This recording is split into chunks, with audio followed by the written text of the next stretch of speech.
Good morning and welcome to the Tom Brokaw News Center here at Universal City. I'm Conan Nolan. Thanks for joining us and happy Labor Day weekend. So it's not the sexiest of statewide offices. The state controller is essentially California's fiscal officer, the state's accountant. But he or she also looks over the books of some of the other departments and other office holders. This race is particularly interesting, though, because of who's running. On the Democratic side, there's a rising star, Emilia Cohen. She was the president of the San Francisco Board of Supervisors, now is the chair of the California State Board of Equalization. And Lanhee Chen of the Hoover Institution at Stanford, he was also a member of the Bush and Obama administrations. He's a never-Trumper Republican. We talked with Mr. Chen first about why he believes there may be a little more interest than normal in the race for controller on the November ballot. I think it's a combination of a number of factors. I think, first of all, there is a frustration when I speak to Californians about a sense that California doesn't solve big problems anymore.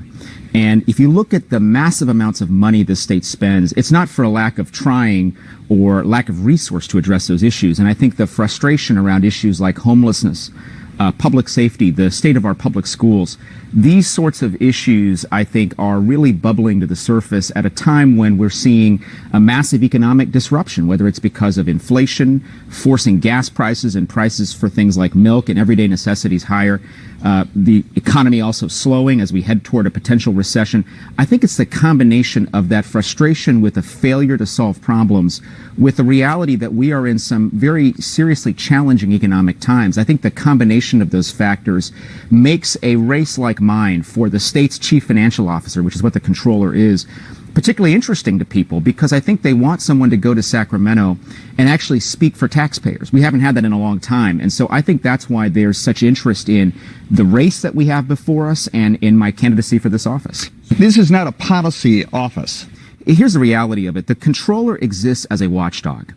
The role of the controller is to make sure that our money is being spent as we're told it's being spent. It's not the controller's job to go and say, hey, you should be spending money here or here instead.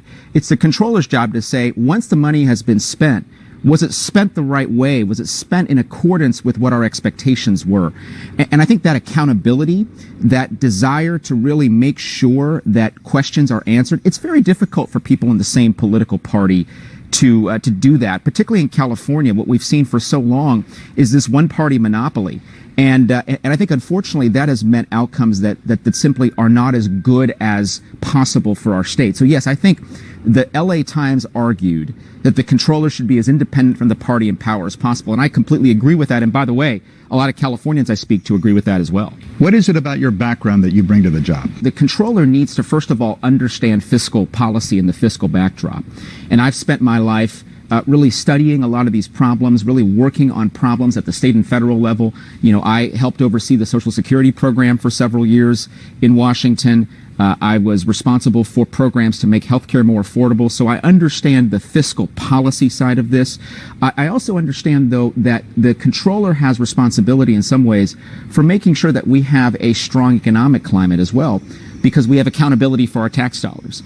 Beyond that, though, I'll say this. I think I have a background of independence. And I can say that because I was one of the few people to be appointed by both a Republican president, George W. Bush, and a Democratic president, Barack Obama, to serve in government.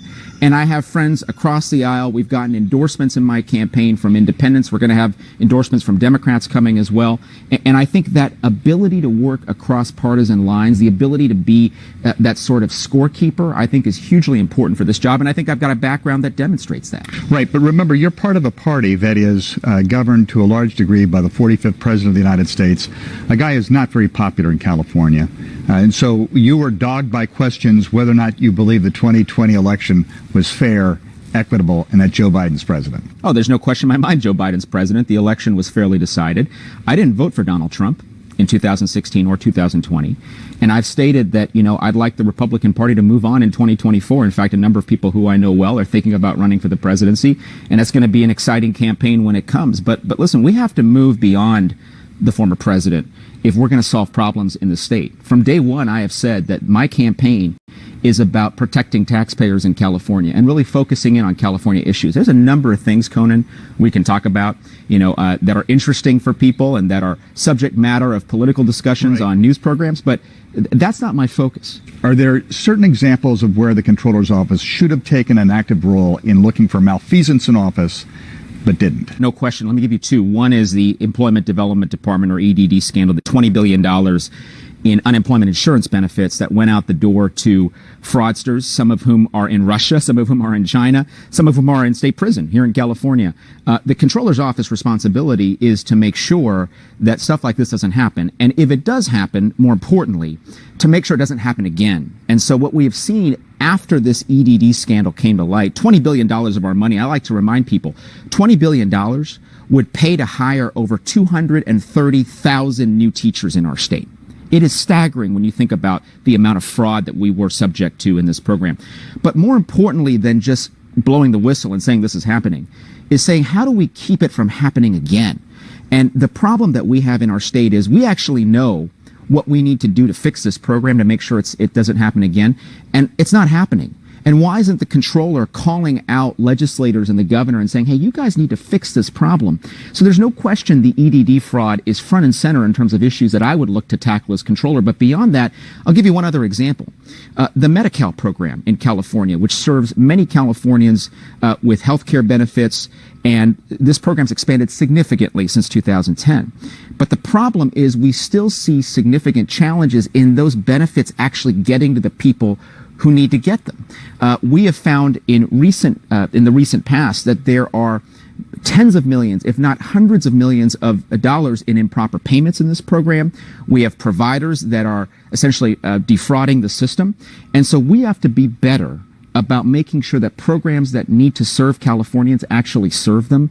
And I don't know that that's happening today. So those are two areas right away that we need to go in and take a look at what's happening, but also how we make the programs better and function more effectively. Lanhee Chen, the Republican candidate for state controller. Up next, his opponent, Democrat Malia Cohen, when we return.